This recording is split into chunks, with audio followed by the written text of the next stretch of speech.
What's up everyone? Welcome back to the channel. Guys, Indian इको आज खत्म करने की बारी है क्योंकि आज हम कवर करेंगे chapter number 7, chapter number 8 of Indian economic development. तुम लोगों ने फोड़ा है भाई पिछले 4 दिन में, तुम्हें पता नहीं है कि तुमने क्या अचीव कर लिया है। तुम बस इसी तरीके से पढ़ते रहो और देखो तुम बोर्ड्स में कैसे फोड़ने वाले हो। तो आइए जल्दी से एक बार रिवीजन लेते हैं, चैप्टर नंबर 7, 8 करते हैं समाप्त। चलिए जल्दी से लेट्स बिगिन।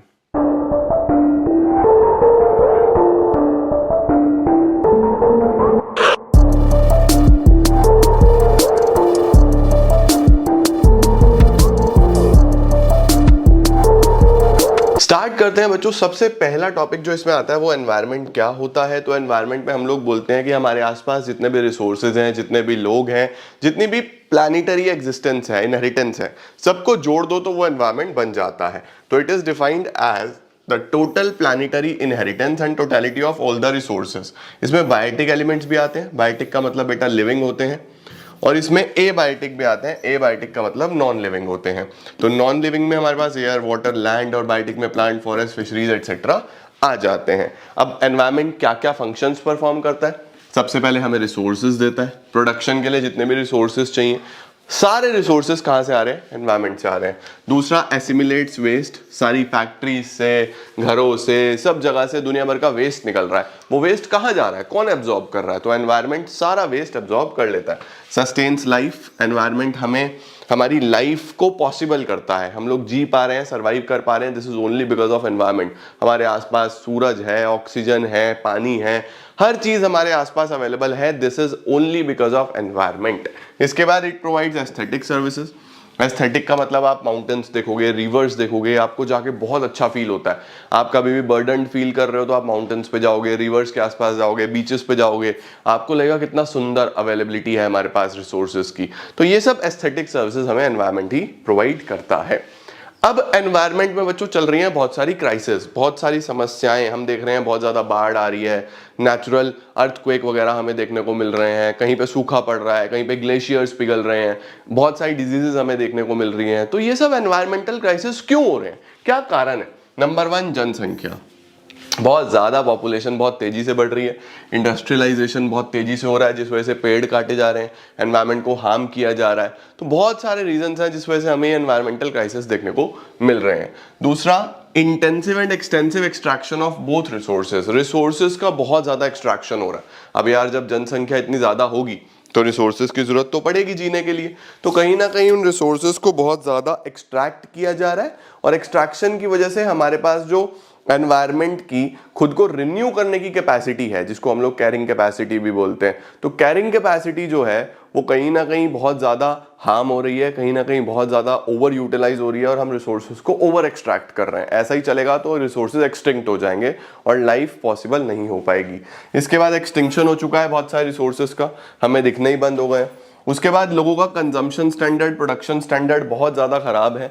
लोग ओवर कंजम्पशन पे चले जाते हैं, वेस्टेज करते हैं। आप देखते हो ना, खाना बना लिया या मंगा लिया और खाया नहीं, वेस्ट कर दिया। तो लोगों का consumption standard, similarly production standards बिल्कुल भी मेजर्ड नहीं है, बहुत ही ज़्यादा उल्टा सीधा लोग कर रहे हैं।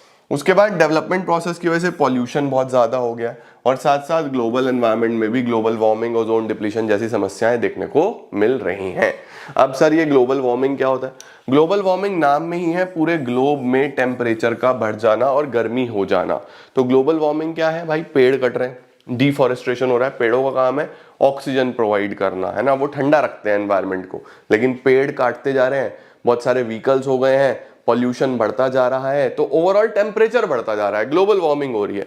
It is observed and projected increase in the average temperature of Earth atmosphere and the oceans. Global warming हो क्यों रही है?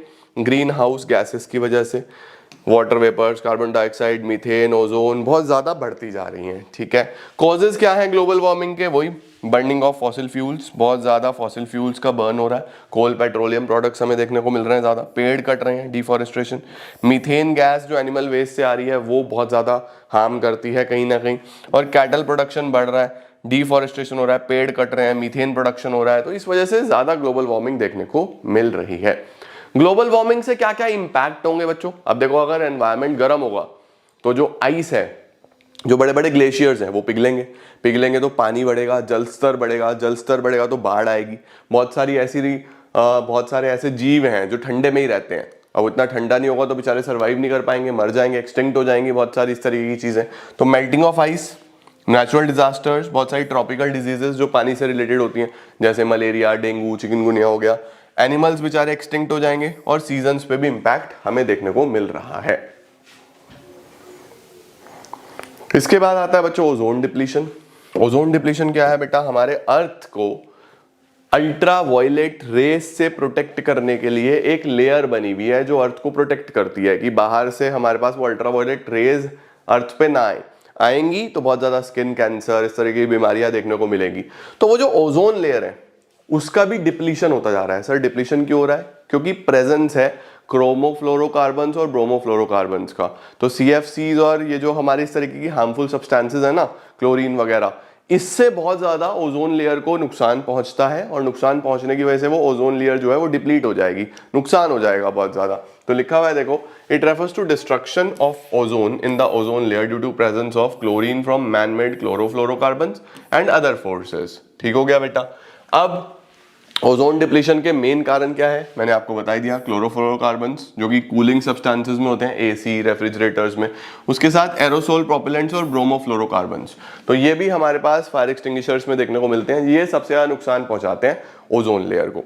इससे होगा क्या अगर ओजोन डिप्लीशन हो जाएगा?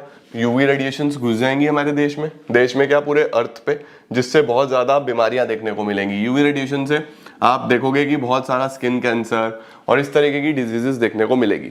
उसके साथ साथ बेटा जो अदर एक्वेटिक ऑर्गेनिजम्स है, यूवी रेडिएशन से उनको भी इंपैक्ट पड़ेगा, राइट। उसके साथ साथ टेरेस्ट्रियल प्लांट्स हैं वो भी सरवाइव नहीं कर पाएंगे।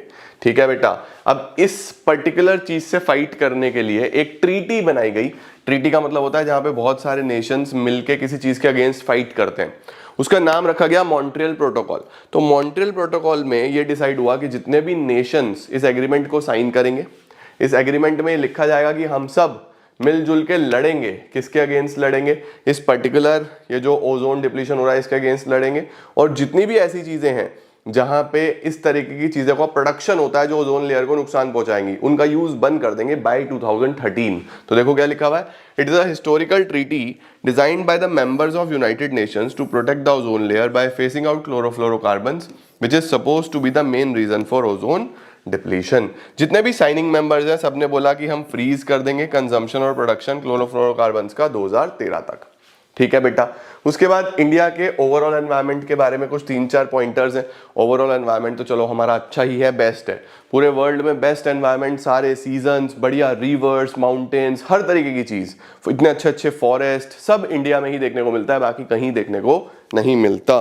तो ओवरऑल एनवायरनमेंट की बात करें तो डेक्कन प्लेट्यू का ब्लैक सॉइल जिसमें सबसे ज्यादा कॉटन होता है, टेक्सटाइल इंडस्ट्री ग्रो करती है ना। उसके बाद इंडो गैंगेटिक प्लेन्स हो गए हमारे, Arabian Sea, Bay of Bengal जो मोस्ट फर्टाइल हैं। ठीक है? उसके साथ साथ इंडिया के फॉरेस्ट हो गए जो अभी भी ठीक है अनइवन है, लेकिन अभी भी बहुत ज्यादा ओवरऑल ग्रीनरी हमें प्रोवाइड करते हैं। उसके साथ साथ हमारे पास नेचुरल रिसोर्सेज, आयरन ओर, कोल, नेचुरल गैस, ये सब बहुत अच्छे तरीके से भारत में पाई जाती है। क्या इंडियन एनवायरनमेंट को कुछ चैलेंजेस हैं? बहुत सारे मेजर चैलेंजेस हैं बेटा, एग्जाम में यही आएगा क्वेश्चन। क्या क्या है? लैंड डिग्रेडेशन, इसका मतलब क्वालिटी ऑफ लैंड खराब हो रही है। डिग्रेडेशन ऑफ फॉरेस्ट, पेड़ों को काटा जा रहा है। वाटर पॉल्यूशन, सब जानते हैं। सॉइल इरोजन, सॉइल की क्वालिटी खराब हो जाना। बायोडाइवर्सिटी लॉस, हम बहुत सारे एनिमल्स, बहुत सारे प्लांट्स को खत्म होता हुआ देख रहे हैं। वाटर पॉल्यूशन, एयर पॉल्यूशन, इस सब पे बेटा मेनली पिक्चर बेस्ड क्वेश्चन आएगा। पिक्चर बेस्ड क्वेश्चन का मतलब फोटो बनी हुई होगी और आपको पहचानना होगा कि ये कौन सा प्रॉब्लम है, इसके बारे में डिफाइन करना होगा, फिर उसको कैसे टैकल करा जाए, उस तरीके का आंसर आपको बनाना पड़ेगा। ठीक है? देखो सबसे पहले आ रहा है लैंड डिग्रेडेशन। लैंड डिग्रेडेशन का मतलब ही क्या होता है? जब quality of land, quality of soil खराब हो रही होती है। It refers to decline in the overall quality of soil, water, vegetation condition commonly caused by human activities. अब लैंड डिग्रेडेशन हो क्यों रहा है, क्या कारण है? फिर से वही है, इंडस्ट्रियलाइजेशन हो रहा है, अर्बनाइजेशन हो रहा है, पॉपुलेशन बहुत ज्यादा है, उल्टे सीधे प्रोडक्शन कंजम्पशन स्टैंडर्ड्स हैं, वही सारी चीजें हैं। Loss of vegetation due to deforestation, देखो पेड़ कट रहे हैं बहुत ज्यादा। ओवर ग्रेजिंग, कई बार एनिमल्स ओवर ग्रेज कर देते हैं। अब एनिमल तो एनिमल है, उसको पता थोड़ी ना है, उसने इतनी ज़्यादा ग्रेजिंग कर ली कि वो अपर फर्टाइल जो लेयर थी सॉइल की वो भी खराब हो गई। ठीक है, उसके साथ साथ एनक्रोचमेंट हो रहा है फॉरेस्ट लैंड में, फॉरेस्ट लैंड में घुस घुस के लोग अपना घर घुर बना रहे हैं, ये बड़ा नुकसान वाली चीज़ है। एडिक्वेट सॉइल कंजर्वेशन मेजर्स नहीं लिए जा रहे, ज़मीन को बचाने के लिए कुछ नहीं करा जा रहा। फ्यूल वुड जो है वो अनसस्टेनेबल हम लोग एक्सट्रैक्ट कर रहे हैं, राइट। क्रॉप रोटेशन इम्प्रॉपर है। तो बहुत सारे कारण हैं, आप कोई भी 5 से 6 पॉइंट्स याद रख सकते हो। डिफॉरेस्टेशन का मतलब क्या होता है बच्चों? डिफॉरेस्टेशन का मतलब होता है लगातार पेड़ों का कटना। It is defined as large scale cutting of trees for executing developmental projects. Then soil erosion, जब सॉइल का अपर लेयर जो है, जो सबसे फर्टाइल लेयर होता है, वो चला जाता है या तो बहुत ज्यादा विंड की वजह से या फिर फ्लड्स की वजह से। लिखा हुआ है, it takes place when the surface soil is washed away through excessive rains and floods. Biodiversity loss का क्या मतलब होता है? जहां पे हमें बहुत सारे प्लांट्स जो हैं, लिविंग थिंग जो हैं, बैक्टीरिया, एनिमल्स, ह्यूमंस, हमें उसमें ओवरऑल लॉस देखने को मिलता है। It is a term used to describe the enormous variety of life on earth, that is it refers to every living thing including plants, bacteria, animals, humans. उसमें जब नुकसान होता देखते हैं तो उसको हम बायोडाइवर्सिटी लॉस बोल देते हैं। वाटर पॉल्यूशन सब जानते हैं, पानी के अंदर जब हार्मफुल सब्सटेंसेस को छोड़ा जाएगा तो उसके अंदर जितने भी फिशेस होंगी या जितने भी इस तरीके के एनिमल्स होंगे वो सब सर्वाइव नहीं कर पाएंगे। तो वहां पे सबसे नुकसान होता है वाटर बॉडीज को। It is caused when toxic substances enter river streams and other water bodies and get dissolved और lie suspended in water. Air pollution क्या है बेटा? जो पॉल्यूटेंट से हो रहा है, स्मोक निकल रही है फैक्ट्रीज से, व्हीकल से, ये सब एयर पॉल्यूशन होता है। उससे सांस लेने में प्रॉब्लम होती है, ब्रीदिंग इश्यूज आती हैं, ऐसी प्रॉब्लम्स देखने को मिलती हैं। Presence of pollutants like smoke, dust particles in the air in such concentration which are harmful to man and the environment. Air pollution को कैसे कंट्रोल करें बेटा? एक छोटा बच्चा भी बताएगा। क्या करें? पब्लिक ट्रांसपोर्ट को प्रमोट करो, यानी सब लोग अपना अपना व्हीकल ना यूज करके पब्लिक ट्रांसपोर्ट यूज करो। क्लीनर फ्यूल्स यूज करो, सीएनजी, एलपीजी यूज करो, पेट्रोल डीजल छोड़ दो। क्लीनर फ्यूल्स यूज करो, ऊपर आ गया ये तो। और अच्छी टेक्नोलॉजी यूज करो, है ना, पानी को भी बचाया जाए। तो मल्टीपल चीजें हैं जिससे हम एयर पॉल्यूशन को कंट्रोल कर सकते हैं। बढ़िया सर, ये सबसे इंपॉर्टेंट टॉपिक एग्जाम में आता है, सस्टेनेबल डेवलपमेंट। इस पे क्वेश्चन बनेगा ही बनेगा बच्चों, इसकी अच्छे से तैयारी कर लेना। सस्टेनेबल डेवलपमेंट का क्या मतलब होता है? एक प्रोसेस जो ये बोलता है कि रिसोर्सेज को इस तरीके से यूटिलाइज करो कि आज की जनरेशन भी इंजॉय कर ले और आने वाली जनरेशन भी इंजॉय कर ले। ऐसा नहीं है कि आने वाली जनरेशन को बहुत ज्यादा हार्म हो रहा है या उन तक बचे ही नहीं resources. It refers to the process that meets the needs of future, that meets the needs of present generation without compromising on the ability of the future generation to meet their needs. अब कैसे हम लोग sustainable development को achieve कर सकते हैं? Number 1, restrict करो the use of renewable resources. आप बहुत अच्छे तरीके से रिसोर्सेज को यूज करो। मतलब कि आपके पास रिसोर्सेज 2 प्रकार के हैं, रिन्यूएबल है और नॉन रिन्यूएबल है। जो नॉन रिन्यूएबल है वो तो खत्म ही हो जाएंगे, तो आप उनके ऑल्टरनेटिव सोर्सेज देखो। अगर उनको अभी एक्सट्रैक्ट कर देंगे तो खत्म हो जाएंगे। और जो रिन्यूएबल है उनको तरीके से यूज करो, यानी कि उनका जो रिन्यू होने का रेट है उसका ध्यान रखा जाए। ये नहीं है कि आप ओवर एक्सट्रैक्शन कर रहे हो तो वो भी रिन्यू नहीं हो पाएंगे टाइम से, तो वो ध्यान से देखो। सब्स्टिट्यूट करो non renewable with renewable. Input efficient बनो। इनपुट एफिशिएंट का मतलब अच्छी टेक्नोलॉजी, अच्छे रिसोर्सेज यूज करो ताकि कम इनपुट में ज्यादा आउटपुट हो सके। पॉल्यूशन कंट्रोल करो और पॉपुलेशन को भी कंट्रोल करना पड़ेगा। अब क्या कर सकते हैं हम ये सब करने के लिए? Use of non conventional sources of energy, wind energy, solar energy को यूज किया जाए रादर देन पानी को बचाया जाए। क्लीनर फ्यूल्स यूज करें, एलपीजी, सीएनजी यूज करे जाए। मिनी हाइडल प्लांट सेटअप करे जाए ताकि बिजली बनाने में कम इनपुट में ज्यादा आउटपुट निकल के आए। ट्रेडिशनल नॉलेज को यूज किया जाए, ऑर्गेनिक प्रोडक्ट्स को यूज किया जाए। बायो कंपोस्ट यूज करें हम लोग केमिकल्स, फर्टिलाइजर्स, इंसेक्टिसाइड से बचें। बायोपेस्ट का कंट्रोल करें और अनसस्टेनेबल पैटर्न्स को खत्म किया जाए। हम लोग ऐसे पैटर्न यूज करें जो सस्टेनेबल हो, जो आने वाली जनरेशंस को भी हेल्प करे। इंपॉर्टेंट डेट्स बेटा, हमारा central pollution control board 74, government के लिए प्रोटेक्शन एक्ट 1986 और मॉन्ट्रियल प्रोटोकॉल हो गया हमारे पास 1992। ठीक हो गया बेटा, ये गवर्नमेंट प्रोटेक्शन एक्ट नहीं है, कंज्यूमर प्रोटेक्शन एक्ट होना चाहिए। Consumer protection act 1986। अभी तो 2019 चलता है, 1986 नहीं चल के अभी तो 2019 चलता है। आपने बिजनेस स्टडीज में ही पढ़ा है। ठीक हो गया बेटा, तो इस बात का भी ध्यान रखेंगे। इसी के साथ हमारा ये पोर्शन भी समाप्त हो जाता है। ये जो बच्चों कंपैरेटिव डेवलपमेंट एक्सपीरियंस वाला चैप्टर है ना, बहुत ही सिंपल सा चैप्टर है। दो ही इसके अंदर टॉपिक है। एक तो हम इंडिया, चाइना, पाकिस्तान की पॉलिसीज को कंपेयर करेंगे, जिसमें इंडिया की पॉलिसीज तो हमने यूनिट 1 में पढ़ी, जो कि हमने कल 3 चैप्टर्स करे। चाइना और पाकिस्तान की पॉलिसीज के बारे में पढ़ना है। दूसरा टॉपिक, दोनों ही देशों को इंडिया के साथ कंपेयर करना है ऑन द बेसिस ऑफ बहुत सारे demographic indicators, on the basis of GDP growth. तो एक तो कंपैरिजन वाला पार्ट आता है, उसका एक टेबल तुम्हें उम्मीद है कि दिया हुआ होगा, उसके बेसिस पे तुम्हें एनालाइज करके लिखना है। और पहला वाला पार्ट इसका पॉलिसीज वाला आता है, वो पॉलिसीज अच्छे से याद करनी है, तभी तुम्हें पूरे नंबर मिलेंगे।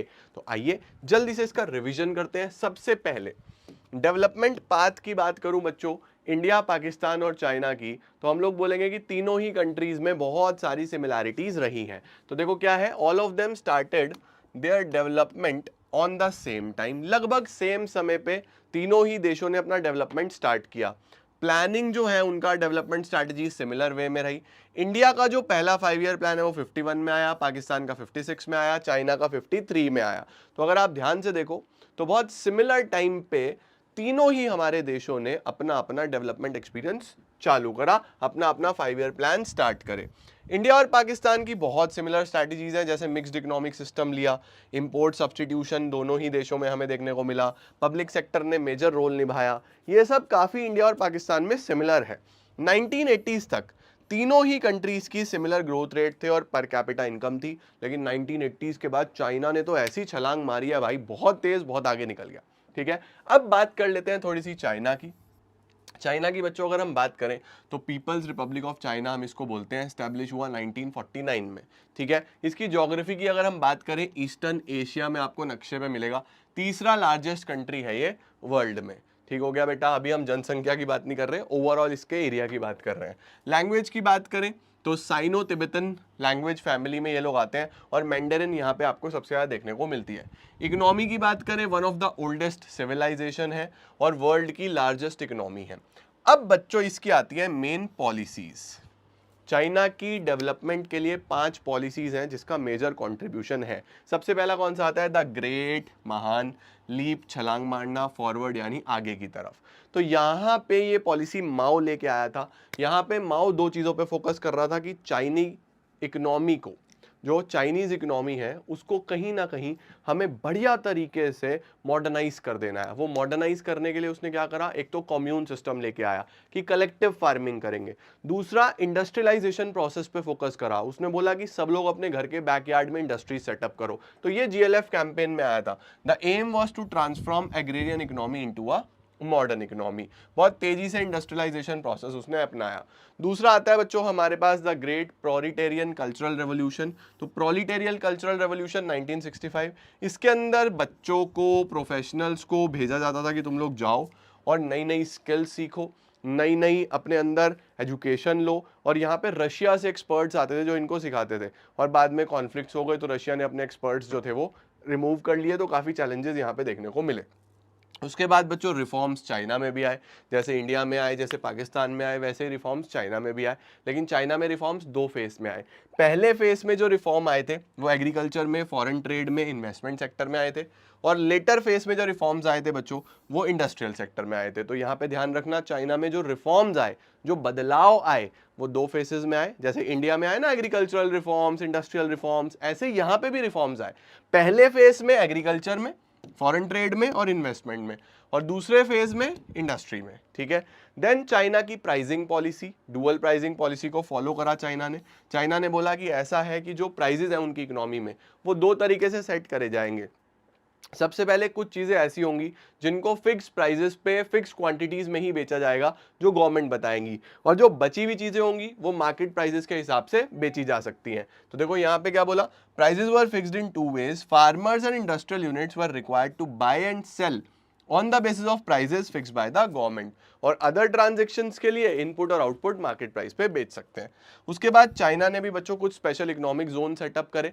इन जोन्स में जो भी लोग बिजनेस करेंगे उनको काफ़ी सारे बेनिफिट्स चाइनीज गवर्नमेंट देती थी, और इन जोन्स की वजह से इन्होंने बहुत तेजी से अपना बिजनेस डेवलपमेंट किया। तो ये सारी पॉलिसीज बच्चों हमारे पास चाइना की पॉलिसीज में आ जाती हैं। पॉपुलेशन कंट्रोल करने के लिए इनकी वन चाइल्ड पॉलिसी भी बहुत पॉपुलर है। वन चाइल्ड के बाद टू चाइल्ड पॉलिसी भी इन्होंने अलाउ करा, लेकिन वन चाइल्ड पॉलिसी ज्यादा पॉपुलर है इनकी। ठीक है, इसके बाद पाकिस्तान की बात करें बेटा तो इनके हालात तो बहुत ही खराब है, ये हम यहाँ पे देखेंगे। पाकिस्तान की अगर हम बात करें तो Islamic Republic of Pakistan, independence बच्चों 14 अगस्त 1947, हम लोग 15 अगस्त को मनाते हैं, ये 14 अगस्त को मनाते हैं। ज्योग्राफी की अगर हम बात करें तो साउथ एशिया में and border central Asia and the middle east. Language की बात करें बच्चों तो इनकी नेशनल लैंग्वेज उर्दू है और इंग्लिश इनकी ऑफिशियल लैंग्वेज है। इकोनॉमी की बात करें तो मिक्स्ड इकोनॉमिक मॉडल है, जैसे इंडिया का मिक्स्ड इकोनॉमिक मॉडल है वैसे इनका ही मिक्स्ड इकोनॉमिक मॉडल है।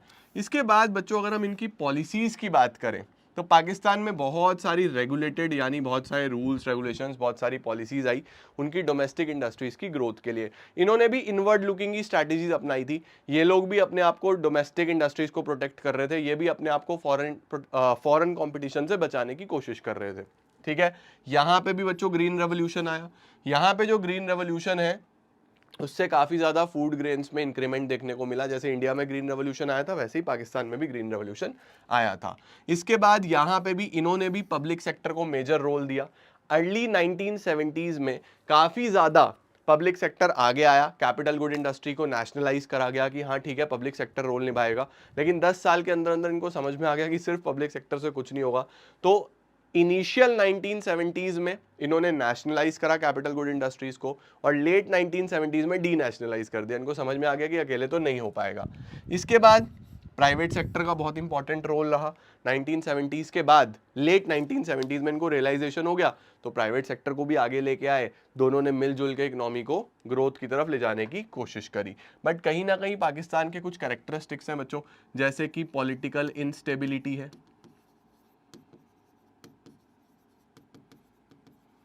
बहुत ज्यादा फॉरेन डिपेंडेंस है, इनकी पॉलिटिक्स का बहुत हालात खराब है और मिलिट्री रूल है। मिलिट्री के पास बहुत पावर है। इनकी जो गवर्नमेंट है वो कभी आज तक अपना टेन्योर ही पूरा नहीं कर पाई है। इतने साल हो गए आज़ादी को, आज तक किसी भी गवर्नमेंट ने अपने 5 साल पूरे नहीं करे। यहाँ पे भी हमारे देश के जैसे ही 5 साल बाद इलेक्शन होते हैं, लेकिन सरकार पहले ही गिर जाती है। जैसे हमारे यहाँ तो सरकार आती है तो लंबे समय चलती है, 10 साल 15 साल 20 साल। इनकी वाली ने आज तक एक 5 साल का टेन्योर पूरा नहीं करा। पता नहीं किस तरीके का पॉलिटिकल सिस्टम है, बट बहुत ज़्यादा इंस्टेबिलिटी बच्चों यहाँ पे है। मिलिट्री रूल है क्योंकि फॉरेन बहुत ज़्यादा लोन्स वगैरह लिए हुए हैं तो फॉरेन डिपेंडेंस भी इनका बहुत ज़्यादा है। तो फाइनेंशियल सपोर्ट की अगर हम बात करें तो फाइनेंशियल सपोर्ट इनको मिला, इसी वजह से ये इकोनॉमिक ग्रोथ कर पाए हैं थोड़ी बहुत। और रिफॉर्म्स की अगर हम बात करें बच्चों तो रिफॉर्म्स आए 1988 में, और जैसे चाइना में रिफॉर्म्स आए, इंडिया में रिफॉर्म्स आए, वैसे ही पाकिस्तान में भी 1988 में हमें रिफॉर्म्स देखने को मिले। तो देखो चाइना में 78 में आए थे, पाकिस्तान में 88 में आए थे और इंडिया में 1991 में आए थे। ठीक है जी, जल्दी से स्क्रीनशॉट ले लो। अब एक सवाल उठता है, क्या ये जो रिफॉर्म्स आए, क्या ये रिफॉर्म्स ही अपनी इच्छा से लाए थे? नहीं, इनको भी वही कर्जा लेना था, पैसे की जरूरत थी तो इनको रिफॉर्म जबरदस्ती लाने पड़े, इच्छा नहीं थी इनकी भी। सेम इंडिया वाले हालात थे और चाइना खुद ही लेके आ गया था। ठीक है जी। अब बच्चों अगर हम बात करें डेमोग्राफिक इंडिकेटर्स की, डेमोग्राफिक इंडिकेटर्स में कुछ छोटी छोटी चीजें आती हैं मेनली। डेमोग्राफिक इंडिकेटर्स की बच्चों अगर हम बात करें तो पॉपुलेशन में जो बुक्स में डेटा है वो क्योंकि थोड़ा सा पुराना डेटा है तो ये बोला गया कि चाइना सबसे ज़्यादा पॉपुलस कंट्री है, लेकिन एक्चुअल में अगर देखा जाए तो इंडिया अभी सबसे ज़्यादा पॉपुलस हो चुका है। सबसे ज़्यादा जनसंख्या इंडिया में है, हमने इनको पीछे छोड़ दिया। लेकिन अभी किताबों में एनसीईआरटीज़ में चाइना ही है, तो वही चीज़ है कि चाइना मोस्ट पॉपुलस कंट्री है, इंडिया सेकेंड मोस्ट पॉपुलस है अगर हम कंपेयर करके चलें, और पाकिस्तान तो बहुत छोटा सा है। ठीक है, ग्रोथ रेट की अगर हम बात करें कि किस देश में पॉपुलेशन बहुत तेजी से बढ़ रहा है तो पाकिस्तान में बच्चों सबसे तेजी से बढ़ रहा है 2.05% के हिसाब से, इंडिया में 1.03% और चाइना में तो बहुत ही स्लो है 0.46%, क्योंकि इनकी पॉलिसीज इस तरीके की थी कि यहाँ पे पॉपुलेशन बहुत तेजी से ग्रो नहीं कर रहा। डेंसिटी ऑफ पॉपुलेशन का मतलब होता है बच्चों की एक स्क्वायर किलोमीटर में कितने लोग रह रहे हैं। तो चाइना के पास एरिया बहुत बड़ा है, तो चाइना की जो डेंसिटी ऑफ पॉपुलेशन है वो सबसे लोएस्ट है, मतलब एक स्क्वायर किलोमीटर में सबसे कम लोग चाइना में रहते हैं। हमारे देश में जैसे एक स्क्वायर किलोमीटर में बहुत सारे लोग भरे हैं ना, क्योंकि एरिया कम है, पॉपुलेशन बहुत ज़्यादा है। चाइना के पास पॉपुलेशन ज़्यादा है बट एरिया भी बहुत ज़्यादा है, तो उनकी डेंसिटी ऑफ पॉपुलेशन बहुत अच्छी है। सेक्स रेशो का क्या मतलब होता है सर? सेक्स रेशो का मतलब होता है बच्चों की 1000 मेल के कंपैरेटिवली कितनी फीमेल है। तो सबसे खराब सेक्स रेशो इंडिया का है, क्योंकि इंडिया में सबसे ज्यादा खराब बुद्धि के लोग पाए जाते हैं। इंडिया में सबसे ज्यादा ये कैंसर है लोगों के दिमाग में कि फीमेल और मेल में डिफरेंस है। तो इंडिया में बहुत ज्यादा हमारे लिए ये चीज दुर्भाग्यपूर्ण है कि हमें ये चीज देखनी पड़ती है, और हमारी सोसाइटी को इस चीज से ऊपर उठने की जरूरत है। कहीं ना कहीं बच्चों हमारे देश में, मुझे पढ़ाते हुए बहुत दुख होता है, बट ठीक है, अब किताबों में है तो मुझे पढ़ाना पड़ेगा। हमारे देश की सेक्स रेशो सबसे ज्यादा खराब है। द नंबर ऑफ फीमेल्स पर 1000 मेल्स हमारे देश में सबसे कम है, क्योंकि हमारे यहाँ पे वो कैंसर है दिमाग में लोगों को। लड़की अगर किसी के घर में होती है तो वो खुश नहीं होते, बेवकूफ़ कहीं के, सरस्वती माँ लक्ष्मी माँ उनके घर आ रही हैं और ये ऐसे करते हैं, तभी तो तरक्की नहीं होती। तो सेक्स रेशो जो है बच्चों वो लोएस्ट है इंडिया में, ठीक है। इसके बाद चाइना और पाकिस्तान में कंपैरेटिवली बेटर है। फर्टिलिटी रेट का क्या मतलब होता है बच्चों कि एक विमेन, हर विमेन की एक फर्टाइल एज होती है, जिस एज में वो बच्चे को जन्म दे सकती हैं इजीली। इसको हम नॉर्मली 15-16 साल से 40-45 साल तक कंसिडर करते हैं। तो फर्टिलिटी रेट जो है वो पाकिस्तान में सबसे हाईएस्ट है, उसके बाद इंडिया और उसके बाद फिर चाइना। तो हाईएस्ट जो है पाकिस्तान में है, फिर इंडिया में और फिर चाइना में। अर्बनाइजेशन का मतलब कितने ज़्यादा तरक्की हो चुकी है, कितने अर्बन एरियाज हो चुके हैं। ये हाईएस्ट है बच्चों चाइना में, इंडिया और पाकिस्तान में, फिर इंडिया में 34 और पाकिस्तान में 37। कहीं ना कहीं यहाँ पे भी अगर आप देखोगे तो चाइना बहुत आगे है और इंडिया और पाकिस्तान अभी काफ़ी पीछे हैं, ठीक है जी। ग्रोथ इंडिकेटर्स की अगर हम बात करें बेटा, तो ये एक टेबल है, नीचे दिखाऊंगा, उसको डिफाइन करा गया है, अभी नीचे दिखाऊंगा। सेक्टोरल कंट्रीब्यूशन की बात करते हैं तो ये भी मैं आपको अभी नीचे दिखाता हूँ, ठीक है। अब यहाँ देखो ह्यूमन डेवलपमेंट इंडिकेटर्स, इस पे भी क्वेश्चन बनता है, या तो टेबल दिया होगा, अदरवाइज तुम लोग ध्यान रखना ह्यूमन डेवलपमेंट के केस में, ह्यूमन डेवलपमेंट के केस में बच्चों जो चाइना है वो सबसे अच्छा है। बहुत सारे इंडिकेटर्स हैं, जो चाइना है वो सबसे अच्छा है, उसके बाद इंडिया है और लास्ट में पाकिस्तान है। पाकिस्तान की हालात सबसे खराब है। सबसे पहले ह्यूमन डेवलपमेंट इंडेक्स HDI, सबसे ज़्यादा डेवलपमेंट।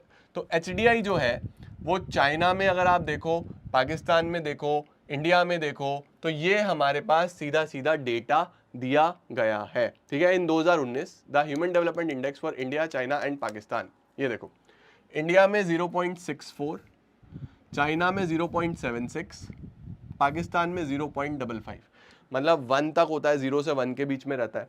तो इंडिया में 0.64, लगभग 64% डेवलपमेंट है। चाइना की अगर हम बात करें 0.76, 76%। पाकिस्तान की बात करें तो 0.55, 55%। तो सबसे बढ़िया कहाँ पे हुआ ह्यूमन डेवलपमेंट इंडेक्स के हिसाब से? चाइना सबसे बढ़िया, इंडिया उसके बाद, पाकिस्तान उसके बाद। लाइफ एक्सपेक्टेंसी की अगर हम बात करें बच्चों, तो फिर से चाइना में एक एवरेज इंसान की लाइफ सबसे ज़्यादा है, 76.9, इंडिया में 69, पाकिस्तान में 67। मीन ईयर्स ऑफ स्कूलिंग की बात करें बच्चों, जो हमारे 15 साल के आसपास के बच्चे होते हैं जो अपनी पढ़ाई कंटिन्यू करते हैं, तो मीन ईयर्स ऑफ स्कूलिंग में चाइना का हाईएस्ट है, क्योंकि वहाँ पे फोकस किया जाता है। उसके बाद इंडिया में 6.5, पाकिस्तान में 5.2। उसके बाद gross national income per capita income पर पर्सन, जो हमारी बेसिकली जितनी जीडीपी होती है उसको हम डिवाइड कर दें अगर नंबर ऑफ पॉपुलेशन से, नंबर ऑफ पर्सन से, तो आपके पास पर कैपिटा इनकम निकल आती है। अब ये नेशनल इनकम है, gross national income per capita. तो अगर हम देखें तो चाइना में अगर मैं बात करूं तो लगभग $16,000, ठीक है। इंडिया में $6,600 और पाकिस्तान में $5,005। तो फिर वही बात है कि चाइना में इतना ज़्यादा नेशनल इनकम हो रही है कि पर पर्सन से डिवाइड करें तो बहुत ज़्यादा आती है। उसके बाद इंडिया में थोड़ा सा कम है, देन पाकिस्तान में तो बहुत बुरी हाल है। पीपल बिलो पॉवर्टी लाइन की अगर हम बात करें तो फिर से वही बात है कि पाकिस्तान में largest number of poor people है, इंडिया उसके बाद और चाइना सबसे लास्ट में, ठीक है। इन्फेंट मोर्टिलिटी रेट का क्या मतलब होता है बच्चों? इन्फेंट मोर्टिलिटी रेट का मतलब होता है कितने ऐसे बच्चे हैं जिनकी डेथ 1 साल से पहले पहले हो जाती है। ये लो ही होना चाहिए, हाई तो बहुत खराब है। तो लो IMR शो करता है better health and sanitation facilities. इस केस में सबसे लोएस्ट चाइना में है और हाईएस्ट पाकिस्तान में है। मैटरनल मोर्टिलिटी रेट का मतलब होता है एक बच्चे को जन्म देते हुए माँ कितनी हेल्दी है और कितनी ऐसी फीमेल्स हैं जिनकी जन्म देते हुए डेथ हो जाती है। तो मैटरनल मोर्टिलिटी रेट में चाइना में है for 1 lakh birth 29 women die. 1 lakh अगर बच्चों का जन्म होता है तो 29 ही ऐसी विमेन है जिनकी डेथ होती है। बहुत दुर्भाग्यपूर्ण है, लेकिन अब क्या कर सकते हैं। इंडिया और पाकिस्तान की बात करें तो ये 133 और 140 है, दोनों ही देशों में बहुत ज़्यादा है, जो कि बहुत गलत है। ठीक है बच्चों। एक्सेस टू बेसिक सैनिटेशन, साफ सफाई की अगर हम बात करें तो चाइना में बेसिक सैनिटेशन 75% पॉपुलेशन की है, पाकिस्तान और इंडिया में 60% के पास है। बेसिक ड्रिंकिंग वाटर की अगर हम बात करें, पीने का पानी साफ सुथरा, चाइना में 96%, India 93, Pakistan 91। Under nourished population की बात करें, जिनमें नरिशमेंट पूरा नहीं है, तो चाइना में सबसे लो है, और वहीं पे इंडिया में 37%, पाकिस्तान में भी 37%। तो बहुत ही बुरा हाल है अगर आप इंडिया और पाकिस्तान में देखो तो, नरिशमेंट अच्छा हो ही नहीं पाता। तो ये बच्चों सारे के सारे हमारे ह्यूमन डेवलपमेंट इंडिकेटर्स आ जाते हैं, जिनको आप बहुत ध्यान से एक बार देख सकते हो, समझ सकते हो। इसके बाद हम आगे चलते हैं, जिसमें हम कुछ चार्ट्स को अच्छे से एनालाइज करेंगे। ये आ गई बच्चों अब हमारे पास कुछ इंपॉर्टेंट डेट्स इस चैप्टर से रिलेटेड। पाकिस्तान का इंडिपेंडेंस 14 अगस्त 1947, इंडिया का 15 अगस्त, people's republic of China 1949, 5 year plan, India 1951, China 53, Pakistan 56। याद कर लेना ये डेट सारी की सारी, ठीक है। जीएलएफ कैंपेन 58 में हो गया।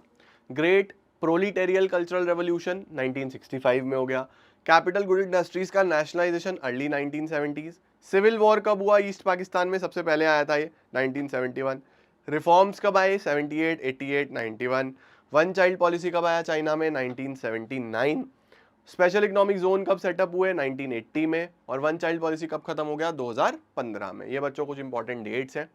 ये वो टेबल्स आ गए जो मैं आपको बता रहा था कि टेबल्स के आधार पे चीज़ों को डिफाइन करा गया है। जब मैंने चैप्टर पढ़ाया आपको, चाहे वो 100 डेज वाली सीरीज में हो, चाहे वो जीएनजी सीरीज में हो, ये सारे के सारे चार्ट्स अच्छे तरीके से समझाए थे मैंने।